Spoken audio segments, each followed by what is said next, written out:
רגע, סלחו לי שנייה.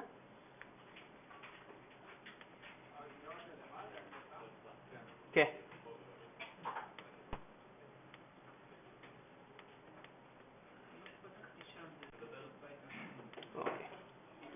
סבבה. אז בואו נתחיל. אז החלק הראשון שלנו היום ידבר על פונקציות בפייתון. אוקיי, אז מה זה פונקציה? כולכם אמורים לדעת איזו שפת תכנות, אז פונקציה זה איזשהו משהו שמקבל פרמטרים, עושה עליהם משהו, עושה משהו על המחשב, ומחזיר או שלא מחזיר משהו אחר. אוקיי, אז יש את התחביר הקצת מצחיק הזה ב-C, טיפוס נתונים של מה שהפונקציה מחזירה, כמה נתונים שהפונקציה מקבלת, ובסוף return שאומר מה הפונקציה מחזירה בסופו של דבר.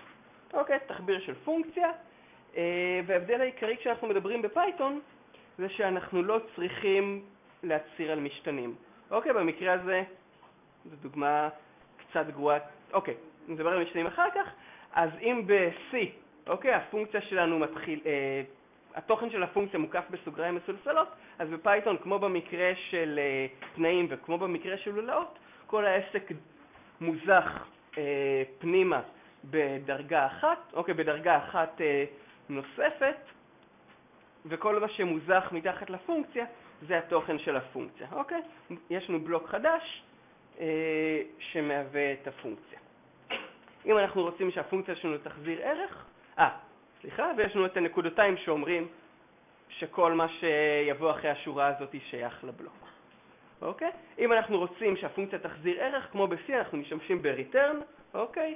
אומרים לפונקציה הזאת מה אנחנו רוצים שהיא תחזיר, ושימו לב שאנחנו לא צריכים בשום מקום להגדיר מפורשות מה טיפוס המשתנים שהפונקציה מחזירה, אוקיי?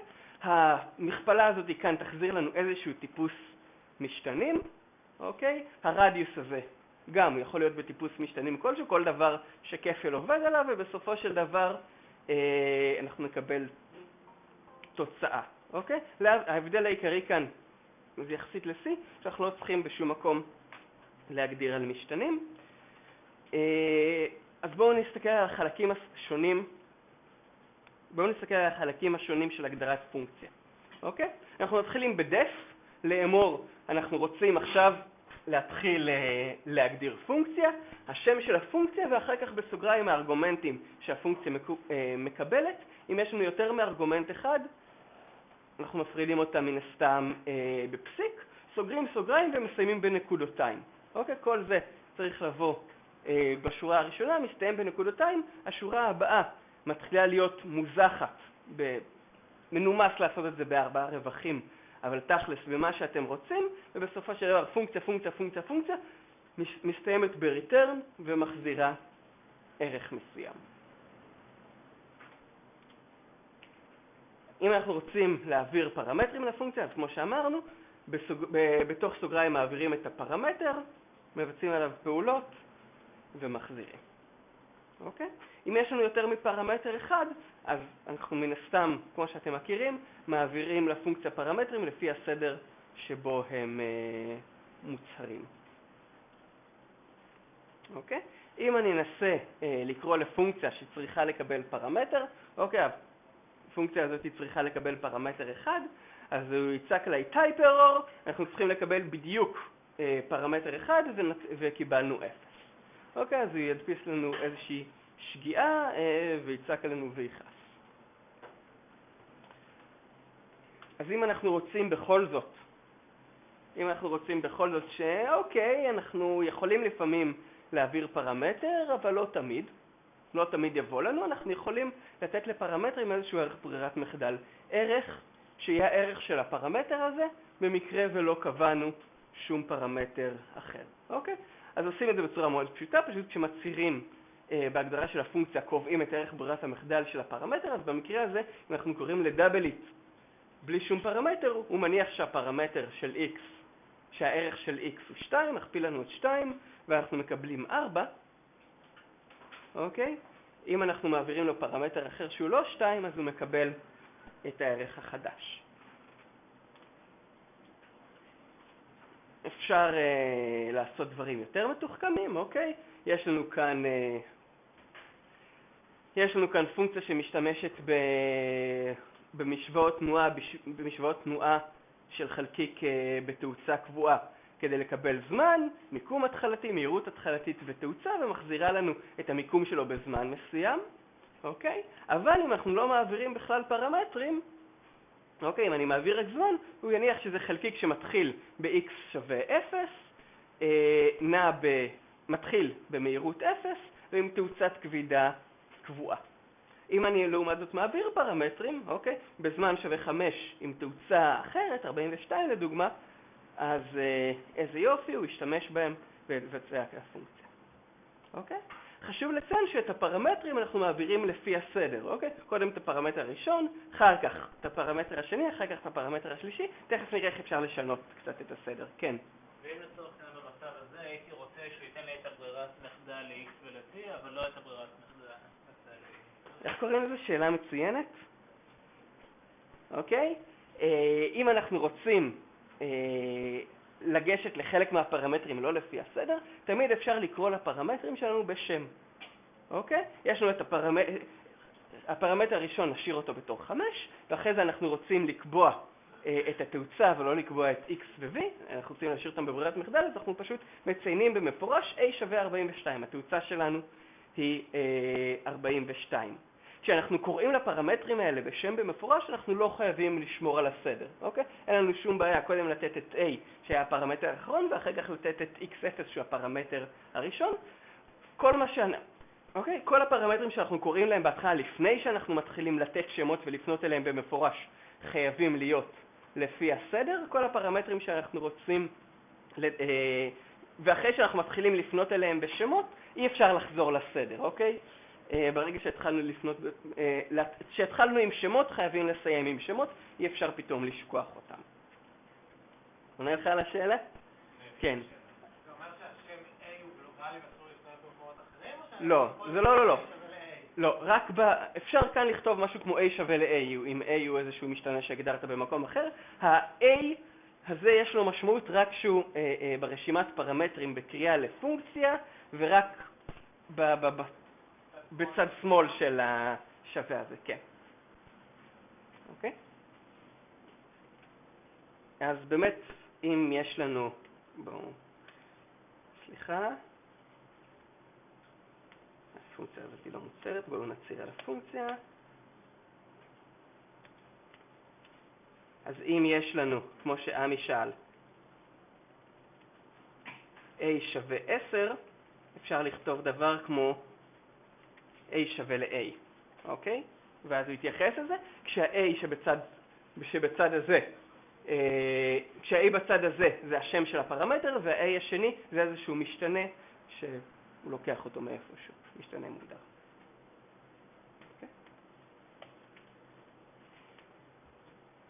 סבבה. אז יצרנו על פונקציה, לפעמים אנחנו רוצים לתת לה ערכי ברירת מחדל, ומה קורה כשאנחנו רוצים לגשת מתוך פונקציה לתוך משתנים שמוגדרים מחוץ לפונקציה. אז מחוץ לפונקציה יצרתי על משתנה שקוראים לו x, נתתי לו ערך. אוקיי, איך אני מציר על משתנה בפייתון? אני פשוט מציב בו ערך, ויש לנו פונקציה שלוקחת את הפרמטר של הפונקציה ומציבה בו את המשתנה מבחוץ, ואז אומר, x, אני מכיר אותו כבר מאיפשהו, שולף אותו מהמקום הגלובלי שהוא נמצא בו, ומוסיף אותה לערך, עובד נהדר כמו שזה. אוקיי? נניח ואני רוצה לשנות את הערך של הפרמטר הזה, אוקיי? הפעם אני רוצה, יש לי כאן פונקציה שקובעת את הערך של x להיות y ומדפיסה אותו, אוקיי? אז יש לנו x שווה 5 גלובלי מוגדר, אני קובע עכשיו את הערך של x בתוך הפונקציה להיות y, מדפיס הערך של x הוא 10, מה שקראתי לו, ואז מחוץ לפונקציה, מחוץ לקריאה לפונקציה, אני מנסה להדפיס שוב את הערך של x, הוא גלובלי, מותר לי לגשת אליו מכל מקום, ואני רואה שהוא שווה ל5. אוקיי, מה קורה כאן? מה שקורה כאן זה שבתוך הפונקציה הוא רואה, אוקיי, אני רוצה להציב לתוך משתנה שלא הוצר בשום מקום בתוך הפונקציה, אז בואו נמציא לעצמי משתנה חדש, לא ניגע בכל מה שמחוץ לפונקציה, כי אני לא רוצה לקלקל למה שקוראים בחוץ, לך תדע איפה בחוץ יש משתנים שקוראים להם x שאני עלול לקלקל אותם, אז יש לנו משתנה חדש שתקף רק בתוך הפונקציה שקוראים לו x, ואני משתמש בו בתוך הפונקציה, ואם אני מסתכל על ה-x הזה מחוץ לפונקציה, אז לא שיניתי כלום.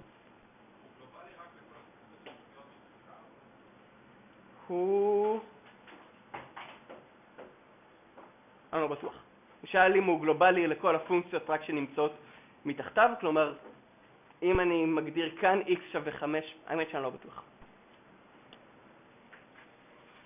אוקיי, מה כן אפשר לעשות? אפשר להגיד לו, קח את המשתנה הגלובלי הזה x, תחפש אותו, אוקיי? יש לנו את המילה השמורה גלובל, אוקיי? קח את המשתנה הגלובלי הזה x שהוגדר איפשהו, ותתייחס אליו כמו אל משתנה שנמצא בקונטקסט של הפונקציה, שאפשר לדבר איתו, שאפשר לעשות איתו דברים, ועכשיו, אם אני אעשה גלובל x ואקבע ש-x שווה y, והגה של ה-x הזה מחוץ לפונקציה, אוקיי? הגה של ה-x הזה מחוץ לפונקציה, אז זה יופי והוא שמח והוא השתנה, וכולם שמחים ותראו איזה יופי. אוקיי? אז זה על קצה המזלג לחלוטין, דברים שאפשר לעשות עם פונקציות בפייתון, אוקיי? ממש על קצה המזלג, יש עוד הרבה דברים מאוד מסובכים ומאוד מעצבנים לפעמים ומאוד נוחים בפעמים אחרות שאפשר לעשות עם פונקציות בפייתון, אני ממש אזכור אותם בקצרה, אוקיי? אפשר לעשות בפייתון שהתיעוד של פונקציה יהיה חלק מהפונקציה, מה זאת אומרת חלק מהפונקציה? זאת אומרת שאחרי זה כל כלי העזרה, כל הפונקציות help שראינו אותם, ידעו לחפש אותם בתוך הפונקציה ולמצוא אותם ולהדפיס אותם בצורה יפה. אפשר מה שקוראים לו ב-C העברה by reference, אוקיי? להעביר איזשהו פרמטר לפונקציה, לשנות את הפרמטר בתוך הפונקציה ואז להחזיר את הפרמטר אחרי ששינינו אותו. אפשר להעביר לפונקציה מספר לא ידוע של פרמטרים, או אפשר להעביר מילונים או רשימות בתור פרמטרים לפונקציה, ואפשר גם להעביר פונקציות לפונקציות ולהתייחס אליהם כמו משתנים או כמו אובייקטים מכל דבר. כל הדברים שאפשר לעשות, וכרגע כדי לא לסבך את כולנו, אני לא רוצה להגיד עליהם יותר בכותרת. אוקיי, אז זה היה חלק קצרצר, ועכשיו יש לנו תרגילון קצרצר על שימוש בפונקציות, ואנחנו ניתן לו 10 דקות. לפני שנתחיל, לא, בלי לפני שנתחיל. תרגילון קצרצר ונמשיך.